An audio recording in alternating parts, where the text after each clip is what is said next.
며칠 전에 제가 다시 카페로 출근을 시작했다라고 말씀드렸죠. 근데 그 월요일에 비가 많이 내리고 바람이 많이 불더라고요. 예, 그래서 이렇게 여기를 이렇게 쭉 걸어서 들어오는데, 버스에서 내려서 들어오는데 가게들 앞에 있는 배너들이 다 이렇게 넘어져 있는 거예요. 그래가지고 바람이 너무 세게 불었구나. 그런데 이제 불현듯 우리 1층에 있는 우리 새마을금고 앞에 있는 우리 배너는 어떻게 됐지? 제가 이제 갑자기 생각이 나서 막 달려가 봤어요. 그랬더니 아니나 다를까 이렇게 넘어져 있더라고요. 근데 자세히 보니까 이게 바람에 의해서 쓰러진 것 치고는 너무 곤이 이렇게 눕혀 있는 거예요. 잘 눕혀 있더라고요. 아마도 누가 일부러 그렇게 해놓은 것 같아요. 예. 이제 비바람이 이렇게 많이 불면 이제 날아가서 차량이라든가 아니면 사람 이 도로에 이게 막 나뒹구면 너무 위험하니까 누가 일부러 이렇게 눕혀놓은 것 같은데, 공무원이 그랬는지 누가 그랬는지 모르겠지만 이 사람의 유비무한 덕분에 고산동 거리에서 무슨 사고가 났다는 얘기를 듣지 못했어요. 그날 너무 잘 지나갔습니다. 유비무한이라는 고사성어를 아십니까? 유비무한. 네. 이 유비무한은 고대 중국 은나라에 있는 고종이 라는 한 임금이 있었는데요. 이 부열이라는 어진 사람을 자기의 재상으로 삼고 싶어서 이 사람을 불렀다고 합니다. 그랬더니 부열이 나라를 잘 다스려야 되는 고종에게 이렇게 조언을 했대요. 네, 한번 읽어볼까요? 처선이동, 동육월시, 근기능, 상궐고, 유사사, 급기유비, 유비무한. 무슨 얘기인지 모르겠죠? 네, 우리 드라마에서나 봤지 우리가 직접 이 얘기를 해본 적이 없는데 뜻이 바로 이렇답니다. 생각이 오르면 이를 행동으로 옮기고 그 옮긴 행동은 시기에 맞아야 하며 잘하는 것을 자랑하게 되면 그 공을 잃게 되고 사사로운 모든 일을 다 생각하고 그에 대해 준비해야 한다. 그리고 유비무한이라는 뜻이죠. 준비가 되어 있다면 근심이 없어지게 된다. 네. 이런 뜻이 바로 유비무한이라고 합니다. 그러니까 왕으로서 항상 준비된 왕으로서 나라를 잘 다스려라, 뭐 이런 이야기 아니었을까 싶습니다. 여러분, 옳은 행동도요, 시기가 굉장히 중요합니다. 옳은 일을 하는데도 시기가 적절하게 적시에 이루어져야 돼요. 이게 모든 것들이 적시에 이루어지기 위해서는 준비가 되어 있어야 합니다. 네. 근데 오늘 말씀은 이 구원에 대한 이야기인데요. 우리 구원의 문제도 마찬가지예요. 구원만큼 더 유비무한의 준비가 필요한 일은 없습니다. 즉 구원은 준비되지 않으면 얻을 수 없다. 이런 뜻입니다. 성도님들은 결혼식 가는 거 좋아하세요? 네, 많은 사람들을 초대하죠. 그리고 막 축하하는 자리고 그러기 때문에 이 절차가 되게 중요합니다. 네. 유대 결혼식에도 절차가 있었답니다. 그것은 신랑이 친구들과 함께 신부의 집에 찾아가서 그곳에서 결혼식, 종교의식, 어떤 의식을 치룬대요. 그런 다음에 해가 질 무렵에 막 거기에서도 이제 신부를 데려와야 되는데 또 친구들과 부모님과 헤어지는 이 신부가 얼마나 마음이 안타깝습니까? 그러다 보면 좀 결혼식이 조금 늦어지나 봐요. 예. 그래서 보통은 그 신부를 데리고 신랑 집에 와야 되는 그 시간이 좀 많이 늦어져서 저녁 무렵에나 들어온답니다. 네. 그래서 이 저녁 무렵에 신랑의 집에 들어와서 함께 며칠간 혼인 잔치를 베푸는 것이 유대 결혼식이었다고 합니다. 그런데 이 중요한 결혼식에 중요한 역할을 해야 되는 사람들이 있어요. 바로 들러리들인데요.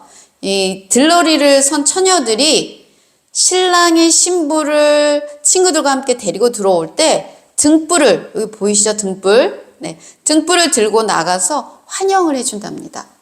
그러면서 또 컴컴하고 어두우니까 넘어질 수도 있고 뭐 다칠 수도 있잖아요. 그러니까 이제 불을 밝혀주어서 넘어지지 않고 또 다른 길로 잘못 빠지지 않고 잘 인도하는 역할을 하는 것이 이 들러리들의 역할이었다고 합니다. 그래서 신랑이 오게 되는 이 저녁 무렵에 좀 상당한 거리까지 나가서 이 신랑과 신부와 그 사람들을 배웅하기 위해서 기다렸다고 하죠. 오늘 본문에서도 이 열처녀, 이 신랑의 이 들러리들 이야기하는 거죠. 이 들러리들에 대한 이야기가 나옵니다. 네.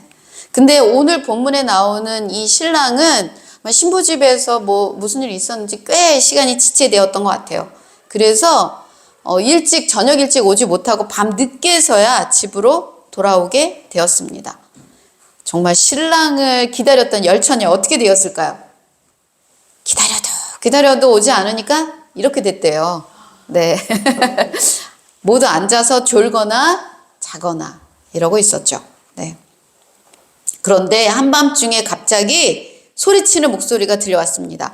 보라! 신랑이로다! 맞으러 나오라! 네. 드디어 그렇게 기다리던 신랑과 신부가 도착한 거죠. 그래서 이제 이 등잔을 가지고 나가는데, 네. 5명의 처녀는 그 등불을 준비해서 막 뛰쳐나가고 있는데 5명의 처녀에게는 무슨 일이 벌어졌어요? 네, 등불이 꺼져가고 있었습니다. 가장 밝게 빛나야 할 그 시간에 등불이 꺼져가고 있으니 얼마나 당혹스러웠겠어요. 그래서 이 5 처녀가 이 밝은 등불로 막 나가려고 하는 이 처녀들을 붙잡으면서 이야기하죠. 뭐라고 합니까? 기름을 좀 나눠달라. 네. 하지만 이 5 처녀는 어떻게 하죠? 네, 거절합니다. 그들의 부탁을 들어줄 수 없다는 거죠. 왜요? 그들이 부탁을 들어줄 수 없었던 이유가 나와 있습니다. 슬기 있는 자들이 대답하여 이르되 우리와 너희가 쓰기에 다 부족할까 하노니 차라리 파는 자들에게 가서 너희 쓸 것을 사라. 네, 너도 나도 다 부족할 거야. 여러분 아까 요 등불을 봤지만 여러분 등불 어때요? 커요, 작아요? 네, 작으니까 이 기름이 좀 조금밖에 안 들어가지 않겠습니까? 그러다 보니까 이거 나눠주면 서로 못 쓰는 거죠. 네. 근데 이거 어떻게 생각해보면 참 매정하지 않아요? 좀 나눠주면 좋을 텐데, 응? 뭐 자기만 등 밝히고 있으면 뭐야? 옆에 있는 사람들은 등을 밝힐 만한 등이 없는데, 예. 우리 한국 사람들은 어려울 때 서로 돕는 인지상정이 있죠. 예. 그런데 중요한 것은 이 5 처녀, 등불이 꺼져가는 5 처녀, 왜 등불이 꺼져갔냐는 것입니다. 그 이유가 이미 마태복음 25장 3절에서 4절부터 나와 있죠. 여기 잘못돼 있네요. 네. 여기 우리 말씀을 좀 보도록 하겠습니다. 마태복음 25장 3, 4절에 보면 그 이유가 나와 있습니다. 미련한 자들은 등을 가지되 기름을 가지지 아니하고 슬기 있는 자들은 그릇에 기름을 담아 등과 함께 가져갔다고 합니다. 네. 뭐가 문제였어요? 미련한 자는 기름에 안 가져가고 등만 가져갔대요. 슬기 있는 자들은 등과 기름을 같이 가져간 거죠. 네. 요렇게. 이 등이 굉장히 작잖아요. 그래서 기름이 자꾸 떨어진대. 그래서 요렇게 따라서 쓸 수 있는 기름병을 원래는 같이 가져가는 게, 원래 일반적인 일이었는데, 이 5 처녀, 이 미련했던 5 처녀는 뭐 금세 오겠지, 뭐 빨리 오면은 아예 우리 이거 등불 킬 필요도 없을 거야. 뭐 이런 생각을 하지 않았을까 싶어요. 그래서 등만 가져갔던 거죠. 그래서 등만 가져갔던 이 처녀들을 두고 성경은 뭐라고 얘기합니까? 미련한 자들이다. 오늘 이 말씀은요, 예수님께서 직접 제자들에게 해주신 말씀이셨어요. 비유의 말씀이셨습니다. 예수님은 이것을 통해서 무엇을 말씀하고 싶으셨을까요? 왜 이 비유를 말씀하셨을까? 늘 준비를 해놔야지 때가 왔을 때 받을 수 있다.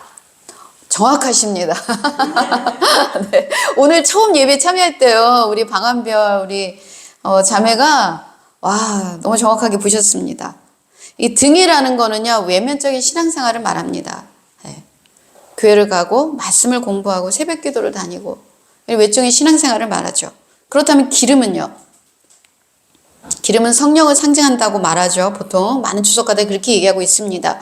우리 안에 거하셔서 우리를 변화시키는 성령의 활동, 인내로서 견디는 우리의 믿음, 이런 것이 기름이라는 것입니다. 예. 근데 등은 계속 존재하지만 기름은 떨어질 수도 있다는 거예요. 그래서 어떻게 해야 돼요?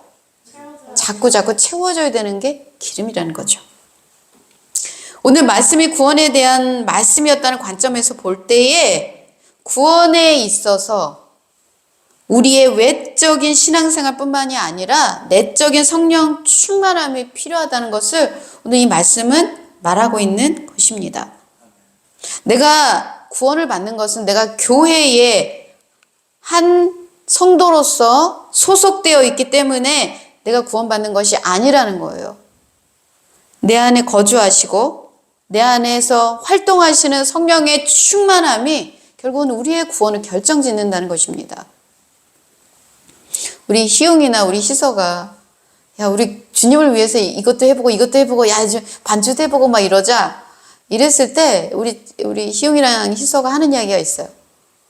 난 못해요. 나는 아직 하나님을 만나지 못했어요. 네. 하나님 만난다는 게 그만큼 중요합니다. 이 예배를 통해서 우리가 하나님을 만나고 가느냐 만나지 못하고 가느냐는 굉장히 중요한 문제입니다. 우리가 열처녀 비유에서 말하고 있지만 네. 이 비유가 무엇을 이야기하고 있는지를 우리가 더 정확하게 알기 위해서는 예수님께서 24장부터 25장에 걸쳐서 이 재림과 종말에 대한 이야기들을 쭉 해주셨어요. 네, 비유는 좀 달랐지만 사실은 같은 이야기를 하고 있다고 볼 수 있습니다. 무슨 이야기를 예수님은 제자들에게 하고 싶었을까? 마태복음 24장에는 어떤 이야기가 나오냐면 두 종에 대한 이야기가 나옵니다. 한 종은 지혜로운 종이었고요. 충성된 종이었다고 합니다. 이 종은 때를 따라 그 집 사람들에게 양식을 나눠주는 사람이었대요. 예, 이런 양식을 나눠주는 사람이었답니다. 여러분, 우리 보통 집에서 양식을 나눠주는 사람 누구예요? 엄마죠. 근데 엄마가 아침에는 임금님 수라상처럼 정말 잘 차려주시는 거야. 근데 점심과 저녁에는 쫄쫄쫄쫄 굶겨요. 어때요? 엄마 잘하고 있는 거예요? 아니요. 네. 때를 따라 양식을 나눠주는 사람에게 가장 필요한 거는 성실함이에요. 네. 우리가 세 끼 중에 한 끼만 잘 먹으면 뭐합니까? 모든 끼를 잘 먹어야 되지 않습니까? 네. 이 사람은 한 끼도 건너뛰으면 안 되는 그 일을 성실하게 했기 때문에 예수님으로부터 충성되고, 충성된 종이라고, 지혜로운 종이라고 칭찬을 받았죠. 하지만 또 하나의 종이 나갑니다. 그 종은 악한 종이었답니다. 그는 동료를 때리고 술 친구들과 더불어 먹고 마시며 살았던 사람이랍니다. 무슨 뜻이에요? 자기의 평안과 안위만을 위하여 살았다는 것입니다. 그래서 예수님은 이 사람을 두고 악한 종이라고 말씀하고 계셨던 것입니다. 열처녀 비유에도 두 종류의 사람이 나오죠. 네, 두 종류의 사람이 나옵니다. 5명의 슬기 있는 자들과 5명의 미련한 자. 그러니까 명수는 다르지만 이게 두 종류의 사람이죠. 이게 왜 5명씩이었을까? 많은 주석가들은 이 10명의 특별한 의미가 있다고도 합니다. 예. 이게 유대교에서 10은 완전 숫자잖아요. 네. 그래서 이 완전 숫자, 그러니까 우리 교회를 다니고 예수님을 믿는 모든 사람에 대한 이야기다. 이런 것들이 10명이라는 숫자에 상징적으로 숨어 있지 않을까라고 얘기했는데 어찌 되었건 간에 두 종류의 사람이 나오죠. 네. 그런데 여기에서 미련한 5처녀와 24장에 나오는 악한 종과는 공통점이 있습니다. 네, 좀 보겠습니다. 어떤 공통점이 있을까요? 마태복음 24장에 나오는 악한 종. 네, 읽어보겠습니다. 시작. 만일 그 악한 종이 마음에 생각하기를 주인이 더디 오리라 하여. 그 악한 종은 어떤 생각을 했다고요? 늦게 올 거라고 생각했답니다. 그러면은 여기 미련한 5명의 처녀들, 네, 신랑이 더디어 오므로 다 졸며 잘세. 네. 더디어 온다고 다 자고 있었다는 거죠. 예. 네. 하지만 주인은 언제 왔습니까? 네. 생각하지 않은 날, 알지 못하는 시각에 그 주인이 이르렀다고 합니다. 구원이라는 게, 종말이라는 게 그렇다는 거죠. 생각하지 않은 날, 알지 못하는 시각에 이르는 것이 우리의 구원이라는 것입니다. 그래서 예수님이 맨 마지막에 이렇게 얘기하셨죠. 마태복음 25장, 이 마지막 이 종말과 재림에게 말씀해 주는 이게 전체의 24장, 25장의 주제라고 할 수 있습니다. 같이 읽어볼까요? 시작! 그런즉 깨어있으라. 너희는 그 날과 그 때를 알지 못하느니라. 네. 대림절이 얼마 남지 않았죠. 대림절. 우리가 다다음 주가 우리 추수감사절 그 다음 주서부터 대림절이에요.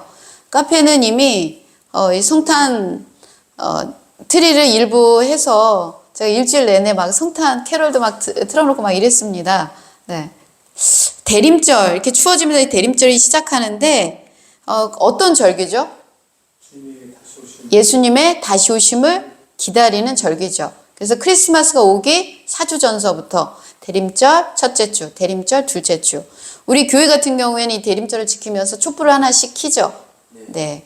이 촛불이라는 게 기다림의 의미가 있기 때문에 하나씩 켜면서 예수님 다시 오십시오.